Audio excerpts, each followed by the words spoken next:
Pressure কুকারে একটু তেল দিয়ে দেখুন রোজকারের ঝঞ্ঝট থেকে মুক্তি পাবেন। এছাড়া রয়েছে ছোটো ছোটো টিপস যা আপনার ঘন্টার কাজকে একদম মিনিটে করে দেবে এবং রোজকারের ঝঞ্ঝট থেকে তো মুক্তি দেবেই, তাছাড়া আপনার সময় অনেকটা হলেও বাঁচবে। এখানে চলুন টিপস শেয়ার করি।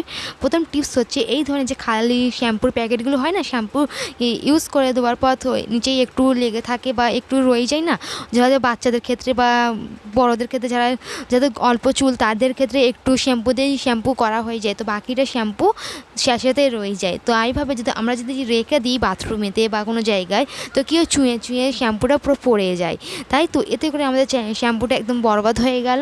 তো কি করলে যে আপনার শ্যাম্পুটা একটুও ওয়েস্ট হবে না, তার জন্য এখানে আমি একটা নিয়েছি কাপড় ধোয়ার যেই ক্লিপগুলো হয় না কাপড় শুকানোর জন্য, ওই ক্লিপগুলোকে এইভাবে লাগিয়ে দিলাম। এতে করে কি হবে, শ্যাম্পুটা আর পড়বে না, এক জায়গায় স্ট্যান্ড হয়ে রয়ে যাবে, এতে করে আপনার শ্যাম্পুও ওয়েস্ট হবে না। চলে যাচ্ছি পরবর্তী আইডিয়ায়।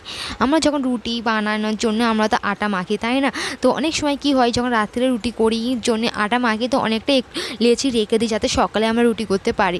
তো এইভাবে যদি আমরা ফ্রিজে রেখে দিই, এর উপরে একটা করকরনি পড়ে যায় এবং কালচে হয়ে যায়। তো কি করলে যে আপনার এই আটার লেচিগুলো কালো হবে না, তার জন্য একটু সর্ষের তেল নিতে হবে। এইভাবে যদি আটার উপরে যদি এইভাবে যদি একটু মাখিয়ে রেখে দেন, এতে করে আপনার আটাটা কালচেও হবে না আর রুটিটা বেশ নরমও হবে। এই টিপসটি অ্যাপ্লাই করবেন, দেখবেন খুবই আপনার কাজকে অনেকটা সহজ করে দেবে। তো যে কড়ানে পড়ে যায় বা কড়ানে পড়লে কী হয়, বেলতে গেলে অনেকটা অসুবিধা মনে হয়, একদম কড়ানে হয়েছে। এছাড়াও কড়ানের ওপরে আমরা যদি রুটিটা সেঁকি, তো খেতে আরও বাজে লাগে। তো এইভাবে যদি তেলে একটু যদি মাখিয়ে যদি ফ্রিজের ঢাকা চাপা দিয়ে রাখেন, তো আপনার অনেকটা সুবিধা হবে। চলে যাচ্ছি পরবর্তী আইডিয়া যা আপনার কাজকে আরও সহজ করে দেবে। তো এই ধরনের যে চানাচুরি প্যাকেট বা ঝুড়ি বাজার প্যাকেটে যখন আমরা খেয়ে ফ্রিজে প্যাকেটে তো থাকে, তাই না? পুরো খাওয়া হয় না, তো প্যাকেটেই থাকে। আর এতটা জিনিস তো আর কী করবো, তো এইভাবে যদি রেখে দিতে এই বর্ষায় তো সব জিনিসটা নরম হয়ে যাচ্ছে, তাই না? তো কি করলে যে এটা একদম মুচমুচে থাকবে, তার জন্য আমি এখানে একটু গ্যাসটা চালিয়ে দিয়েছি, দিয়ে দিচ্ছি একটা পুরোনো ছুরি, ভালো করে আমি গরম করে নিচ্ছি। তো এটা চানাচুরির ক্ষেত্রে কেন, যে কোনো জিনিসের ক্ষেত্রেও এই টিপসটা অ্যাপ্লাই করতে পারে। প্যাকেট জাতীয় জিনিস যদি প্যাকেটে যদি রয়ে যায়, তো আপনি সিকিউর করে যদি রাখতে পারেন, তো এই টিপসটা অ্যাপ্লাই করে রাখবেন, দীর্ঘ সময় পর্যন্ত ভালো থাকবে আর আপনার একটুও ওয়েস্ট হবে না। তো আমি এই ঝুড়ি বাজার প্যাকেটটাকে ঠিক এইভাবে মুড়ে নিলাম। তো দেখুন এতে করে কি হয়, আর হাওয়া পাস হবে না, একদম এয়ার টাইট হয়ে যাবে। এতে করে জিনিসটা একদম ভালো থাকবে, মুচমুচে থাকবে, একটুও নরম হবে না। কোনো বি জিনিস যদি থাকে, তো আপনি এইভাবে সিকিউর করে রেখে দিতে পারেন। কোনো বি জিনিস অর্ধেক খাওয়া হয়ে যাওয়ার পর অর্ধেক যদি রয়ে যায়, তো এইভাবে ছুরি গরম করে প্যাকেটের ওপরে দিয়ে দেবেন, দেখবেন একদম এয়ার টাইটভাবে কাগজটা একদম মুড়ে যাবে। যেহেতু এটা প্লাস্টিক, ছুরি গরম করার ক্ষেত্রে খুব তাড়াতাড়ি ফুটে যায়। তো আপনার কাছে কি এই ধরনের খালি কৌটা আছে যা বা কী হয় বলো তো, পড়েই থাকে, তাই না? তো কি হয়, এর উপরে ঢাকাটা যদি হারিয়ে যায়, তো আমাদের আর ইউজে আসে না, এমনিই পড়ে থাকে। তো এই রকমের যদি খালি কৌটো থাকে, তো কী করবেন, এখানে আমি এমন একটা টিপস শেয়ার করবো যা আপনার অনেকটা সুবিধা হবে, যা আপনারা বাজার থেকে কিনে আনেন, তাই না? তো ওগুলি আপনি খুব সহজেই করে নিতে পারেন। এই ধরনের যদি খালি কৌটো থাকে, তো আপনি অর্গানাইজ করতে পারেন। এই ধরনের যেমনি মেকআপ ব্রাশেস বা কিচেনে রাখতে পারে, ছুরি টং এইসব যদি সব রাখতে পারে কিচেনে, তো সব অর্গানাইজভাবে থাকে, আপনি খুব সহজভাবে। এছাড়া পেন পেন্সিল স্টাডি টেবিলের কাছে রাখতে পারেন, বা আমি এটা ড্রেসিং টেবিলেই রেখে দিলাম, দেখুন কতটা সুন্দরও লাগছে। চলে যাচ্ছে পরবর্তী আইডিয়া। এইটা হচ্ছে তো চিরুনি আমি নিয়েছি। তো কি হয়, যখন চিরুনি কিনি, তো চিরুনির এই মুখগুলো না অনেকটা ধারালো থাকে। এতে করে কি হয়, আমরা যখন মাথা আঁচাই না, আমাদের স্ক্যাল্পে র্যাশ হয়ে যায়, খুন বেড়ে যায়, এতে করে কি হয়, ডালি পড়ে যায়, তাই না?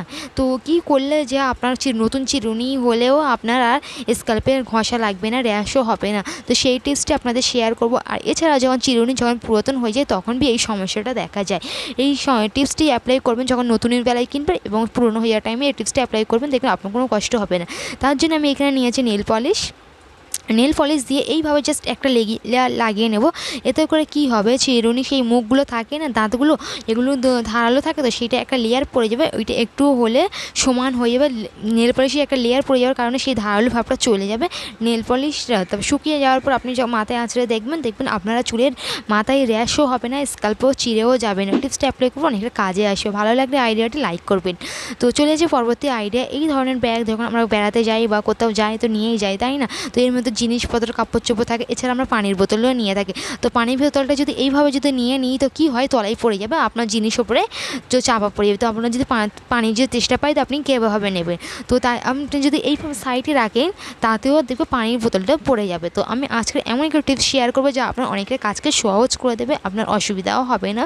বাইরে যখন ট্রাভেল করতে গেলে অতটা অনেকটা অসুবিধা মনে হয়, তাই না? এইসব বার করো তো আপনি খুব সহজেই করে নিতে পারেন। তার জন্য এখানে একটি লাগবে সেফটি পিন আর একটি রাবার ব্যান্ড। তো এই সেফটি পিন আর রাবার ব্যান্ডটাকে আমি এইভাবে সিকিউর করে দেবো। দেখা যায় কীভাবে, এইভাবে যদি আপনি গার্ডারের মধ্যে সেফটি পিন করে নেন আর ব্যাগের সাথে যদি সিকিউর করে নেয়, এতে করে আপনার পানির বোতলে খুব সুন্দরভাবে অ্যাডজাস্ট হয়ে যাবে আর পড়বে না, নড়বে না। দেখুন এখানটা আমি লাগিয়ে দেখাচ্ছি কতটা সুন্দরভাবে। তারপরে জিনিসপত্র রাখুন, পানির বোতলটা একদম সাইডে রয়ে গেল। তো টিপসটা অ্যাপ্লাই করবে, অনেকটা কাজে আসবে। তো প্লিজ আমার ভিডিও একে লাইক দেবে এবং চ্যানেলটিকে সাবস্ক্রাইব করে আপনারা আমাকে সাপোর্ট করতে পারেন। তো আপনি যদি লাইক দেন তো আমি রোজই ভিডিও বানাই, তার জন্য আপনি মোটিভেট হই খুবই। তো নেক্সট হচ্ছে এই ধরনের যে সাবান খেললি প্যাকেটগুলো থাকে না, আমরা তো ফেলে দিই, তাই না? তো ফেলে না দিয়ে অনেক কাজে ব্যবহার করতে পারেন। দেখুন এটা যেহেতু এটা লেবুর ফ্লেভার, তো খুবই সুগন্ধি ভরা এই সাবানটা হয়, তাই না? যখন আমরা গায়ে মাখি তাতেও আমাদের গাতে খুব সুন্দর একটা স্মেল বার হয়। তো এই প্যাকেটেও খুব স্মেল থাকে, যা এটা আপনি অনেক কাজে ব্যবহার করতে পারবেন, ফেলে না দিয়ে অনেক কাজে ব্যবহার করতে পারেন। তো আমি এখানে টুকরো টুকরো করে কেটে নিচ্ছি, দেখুন কত সুন্দরভাবে টুকরো টুকরো করে কেটে নিচ্ছি। এটা আমি কী করবো, এই বর্ষার সময় চারিদিকে ভ্যাপসা গন্ধ, বিশেষ করে তো আমাদের আলমারি যখন খুলি তো একটা বাজে একটা ভ্যাপসা গন্ধ পড়ে, এছাড়া আমাদের কাপড় থেকে একদম ভ্যাপসা একটা গন্ধ বার হয়, তাই না? তো আলমারির মাঝে মাঝে যদি এই কাগজের টুকরোটা যদি রেখে দেয় ছোটো ছোটো টুকরো করে, যেখানে যেখানে আপনার তাকে রেখে দেবেন, তো দেখবেন কাপড় চোপড় থেকে সেই ভ্যাপসা গন্ধটা অ্যাবজর্ব করে নেবে। এছাড়া যখন আলমারি যখন খুলবেন একটা সুন্দর একটা সুগন্ধি বার হবে। এটা যেহেতু এটা লেবুর ফ্লেভারটা আরও সুন্দর লাগবে। তো চলে যাচ্ছি পরবর্তী আইডিয়া। তো আমরা প্রেশার কুকারে কম বেশি রান্না করে থাকি, ডেলি ইউজ হয় কোনো কিছু নরম করার জন্য বা ডাল রান্না করার জন্য, খুব তাড়াতাড়ি হয়ে যায় প্রেশার কুকারে রান্নাটা এখন সবচেয়ে বেস্ট, তাই না? তো এই প্রেশার কুকারে কি হয়, রান্না করতে গেলে না উপচে পড়ে যায়। তো এই সমস্যাটা হলে গ্যাস তো নোংরা হবে প্রথম, তারপরে এই ঢাকনাটাও পুরো নোংরা হয়ে যায়, তারপরে আমাদের ঘষিয়ে মাজতে গেলে অনেকটা অসুবিধার সমস্যা দেখা যায়। তো এছাড়া অনেকটা একদম কাজ অনেকটা বেড়ে যায়। তো এই টিপসটা অ্যাপ্লাই করবেন, দেখবেন আর আপনার আর হবে না। তো দেখুন এই প্রেশার কুকারের এই সিটির জায়গাটায় এই সাইড থেকে তো বিশেষ করে আমাদের এই পানি পাস হয় এবং ডাল রান্না করতে গেলে একদম উপচে পড়ে, তাই না? রান্না করতে গেলে ঢাকনাটা একদম বাজে হয়ে যায়, আর এছাড়া গ্যাসেটাও নোংরা হয়ে যায়, স্ল্যাবটাও নোংরা হয়।